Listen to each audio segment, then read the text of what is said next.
नवजोत सिद्धू की पंजाब कांग्रेस प्रधान पद से छुट्टी हो सकती है। उन्होंने एक हफ्ते पहले ही इस्तीफा दे दिया था, जिसे कांग्रेस हाईकमान मंजूर कर सकता है। इसके लिए सीएम चरणजीत सिंह चन्नी को दिल्ली बुला लिया गया है। उनके साथ सांसद रवनीत बिट्टू और कुलजीत नागरा को भी बुलाया गया है। सिद्धू का इस्तीफा मंजूर करने के बाद बिट्टू या नागरा में से किसी एक को पंजाब कांग्रेस का प्रधान बनाया जा सकता है। कांग्रेसी सूत्रों के मुताबिक सिद्धू के जिद्दी रवैये से नाराज कांग्रेस हाईकमान ये फैसला ले सकता है। तीनों की सोनिया गांधी से मुलाकात हो सकती है। हालांकि आधिकारिक पुष्टि इस मीटिंग के बाद ही हो सकेगी।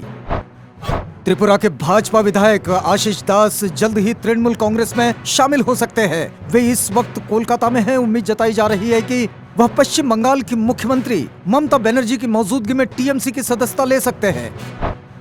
केंद्र की मोदी सरकार और दिल्ली की अरविंद केजरीवाल सरकार के बीच अधिकारों को लेकर चल रहे विवाद पर सुप्रीम कोर्ट में सुनवाई हुई। Chief justice N V Ramana ने इस मामले की सुनवाई की। उनके सामने उपस्थित हुए दिल्ली सरकार के वकील राहुल मेहरा ने दलीलें दी। सीजेआई ने कहा कि इस मुद्दे पर 3 सदस्यीय बेंच का गठन किया जाएगा, जो दशहरे की छुट्टी के बाद मामले की सुनवाई करेगा।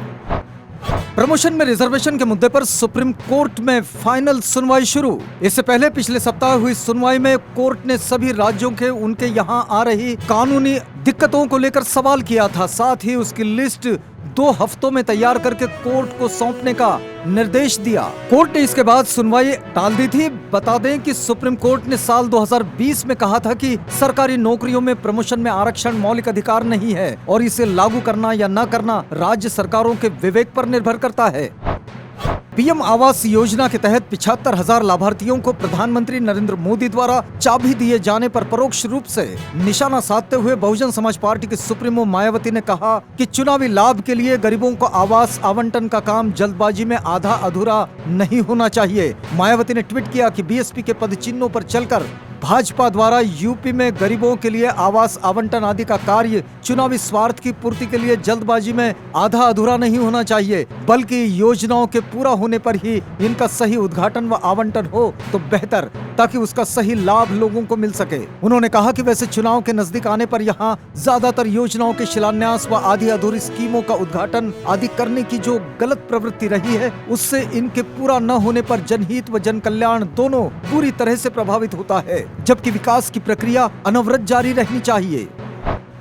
कांग्रेस महासचिव प्रियंका गांधी वाड्रा ने लखीमपुर खीरी में हुई हिंसा में 4 किसानों समेत 8 लोगों के मारे जाने की घटना को लेकर प्रधानमंत्री नरेंद्र मोदी से सवाल किया कि केंद्रीय गृह राज्य मंत्री अजय मिश्रा को अब तक बर्खास्त क्यों नहीं किया गया और किसानों को अपनी गाड़ी से कुचलने वाले उनके पुत्र को गिरफ्तार क्यों नहीं किया गया। कांग्रेस महासचिव ने प्रश्न किया, अन्नदाता को कुचल देने वाला ये व्यक्ति अब तक गिरफ्तार नहीं हुआ क्यों? मध्य प्रदेश में उपचुनाव की तारीखों के ऐलान के बाद सियासी सरगर्मियां बढ़ती जा रही है। वहीं बहुजन समाज पार्टी ने उपचुनाव को लेकर बड़ा फैसला किया है। बहुजन समाज पार्टी इस उपचुनाव में अपना एक भी प्रत्याशी नहीं उतारेगी। इस संबंध में बहुजन समाज पार्टी ने दिशा निर्देश जारी कर दिया है। आपको बता दें कि बहुजन समाज पार्टी प्रदेश अध्यक्ष रमाकांत पिप्पल ने मीडिया से बात करते हुए कहा कि पार्टी ने तय किया है कि वह खंडवा लोकसभा सीट सहित जोबट, रैगांव और पृथ्वीपुर सीट पर कोई उम्मीदवार नहीं उतारेगी और न ही बहुजन समाज पार्टी किसी दल को अपना समर्थन देगी। बहुजन समाज पार्टी के इस फैसले से कांग्रेस ने राहत की सांस ली है।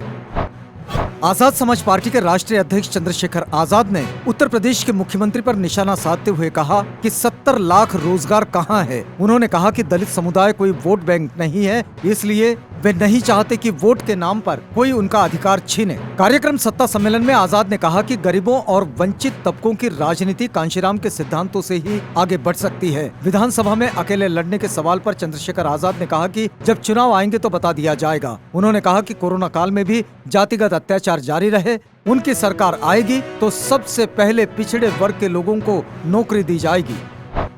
भारत भगवान बुद्ध की जन्मस्थली है, इसलिए इसे द लैंड ऑफ बुद्धा भी कहते हैं। 2500 साल पुराने बुद्ध धर्म के दर्शन और उसके इतिहास से रूबरू कराने पर्यटन मंत्रालय कई सालों से बौद्ध सर्किट ट्रेन चला रहा है। बौद्ध पर्यटन को बढ़ावा देने के मकसद से 4 अक्टूबर से 8 अक्टूबर 2021 तक बौद्ध सर्किट ट्रेन FAM यात्रा यानी परिचय यात्रा और सम्मेलन का आयोजन किया है। इसका उद्देश्य देश दुनिया को विभिन्न गतिविधियों के जरिए पर्यटन स्थलों से अवगत कराना है। रेलवे की ये बौद्ध सर्किट ट्रेन भारत और नेपाल में फैले गौतम बुद्ध से जुड़े स्थलों का भ्रमण कराती है। ये ट्रेन बुद्ध के जन्मस्थान लुम्बिनी, बोध गया जहां उन्हें ज्ञान प्राप्त हुआ, सारनाथ जहां उन्होंने अपना पहला उपदेश दिया और कुशीनगर जहां उन्होंने निर्वाण प्राप्त किया का भ्रमण कराती है। मधेपुरा जिले की एक अदालत ने 32 साल पुराने अपहरण के मामले में पिछले 5 महीने से जेल में बंद पूर्व स्थानीय सांसद और जन अधिकार पार्टी प्रमुख राजेश रंजन उर्फ पप्पू यादव को जमानत दे दी। गौरतलब है कि बिहार में भाजपा सांसद की निधि से खरीदे गए दर्जनों एम्बुलेंस का उपयोग कोरोना काल में जरूरत के बावजूद नहीं किए जाने के मामले का खुलासा करने वाले पप्पू यादव को पटना पुलिस ने 11 मई को उनके आवास से लॉकडाउन नियमों के उल्लंघन के आरोप में हिरासत में लिया था।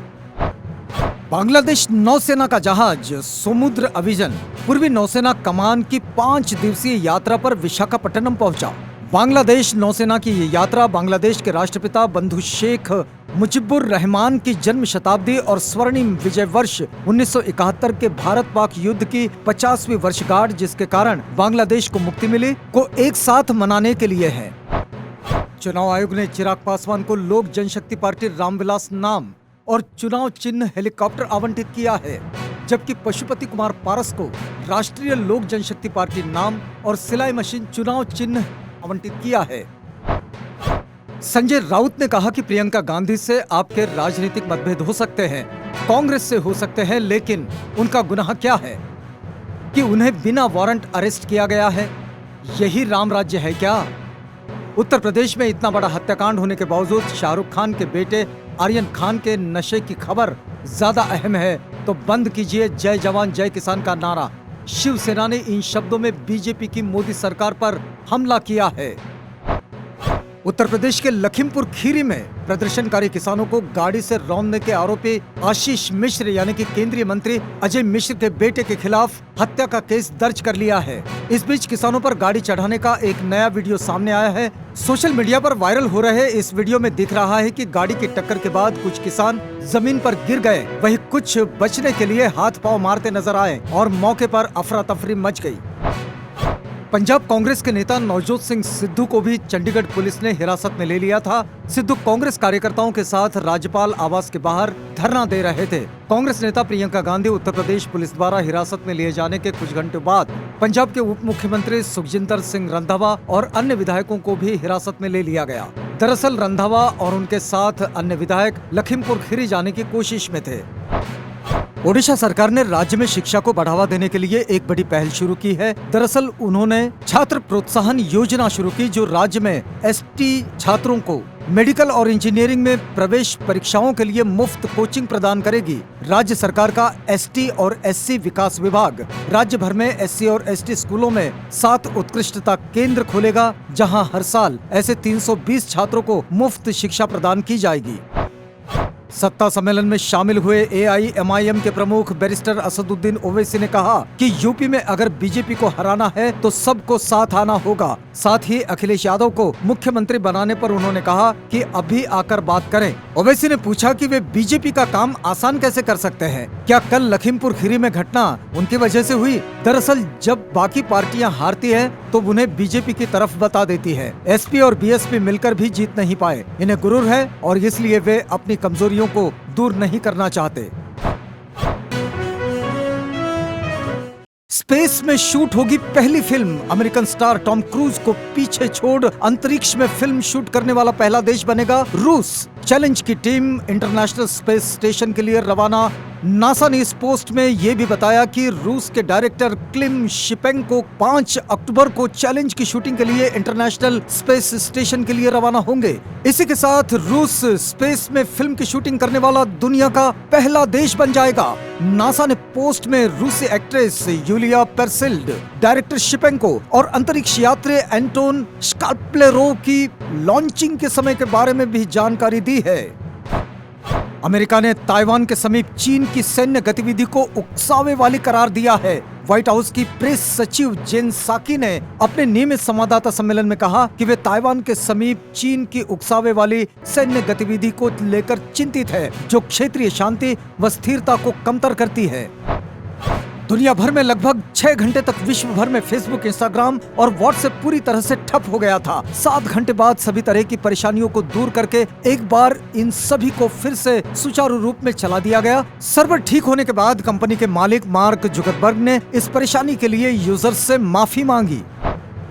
अफगानिस्तान की सत्ता पर काबिज तालिबान अब देश में लोगों का नरसंहार कर रहा है। उसने हजारा मुस्लिम समुदाय के 13 लोगों की बेरहमी से हत्या कर दी है। इनमें 17 साल की एक लड़की भी शामिल है। यह घटना देश के सेंट्रल प्रांत के दायकुंडी की है।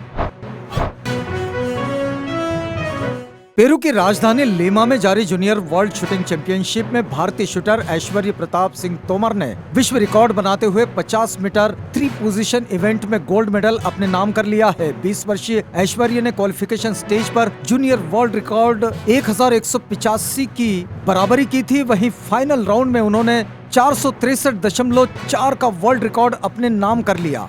इससे पहले 456.5 का वर्ल्ड रिकॉर्ड इस इवेंट में सिल्वर मेडलिस्ट रहे फ्रांस के लुकास बर्नार्ड डेनिस्क्रीज के नाम था।